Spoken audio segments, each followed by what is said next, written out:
যেই মোমেন্টসটা আমাকে দিয়েছে, দিস ইজ প্রাইসলেস। এটা আমি আসলে, আমার কাছে ক্ষমা চাওয়া উচিত বলে আমি মনে করি। বাংলাদেশের ছোট পর্দার রোমান্স কিং 1 দশকেরও বেশি সময় ধরে দর্শকের হৃদয় জয় করে আসছেন জিয়াউল ফারুক অপূর্ব।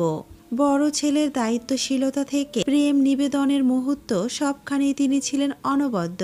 কিন্তু আলোচনার শিরোনামে তিনি শুধু অভিনয়ের জন্য নন, ব্যক্তিগত জীবন নিয়েও। প্রথম বিয়ে অভিনেত্রী সাদিয়া জাহান প্রভাকে নিয়ে, দ্বিতীয় বিয়ে নাজিয়া হাসান অদিতির সঙ্গে, আর 2025 সালে তৃতীয় বিয়ে যুক্তরাষ্ট্র প্রবাসী শাম্মা দেওয়ানকে।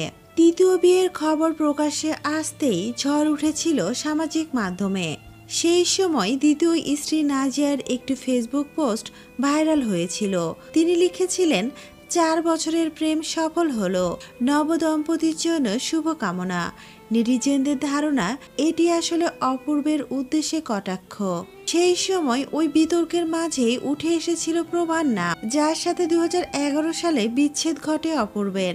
তখন প্রভা অভিযোগ করেছিলেন অপূর্ব শারীরিক করতেন, দেনমোহর নিয়ে মিথ্যা বলেছিলেন, এমনকি এক কাপড়ে তাকে বাসা থেকে বের করে দেন। প্রভার ভাষায়, আমি শরীরে ব্যথা নিয়ে তার জন্য রান্না করেছি, অথচ সে কুকুর বিড়ালের মতো ব্যবহার করেছে।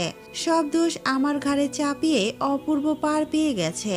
প্রভা আরো বলেছিলেন, রাজীবের কেলেঙ্কারি জানার পরও অপূর্ব তাকে বিয়ে করেন, কিন্তু বিয়ের সপ্তাহখানেক পরই বদলে যায় তার আচরণ। তখন থেকে তিনি 4 দেওয়ালের মধ্যে বন্দি জীবন কাটাচ্ছিলেন। সম্প্রতি অপূর্ব ও তার ছেলের একটি ভিডিও সামাজিক যোগাযোগ মাধ্যমে বেশ ভাইরাল হয়েছে। এরই মাঝে ভক্তদের মনে একটা প্রশ্ন জেগেছে, প্রভা না অপূর্ব বিচ্ছেদের জন্য আসলে দায়ী কে?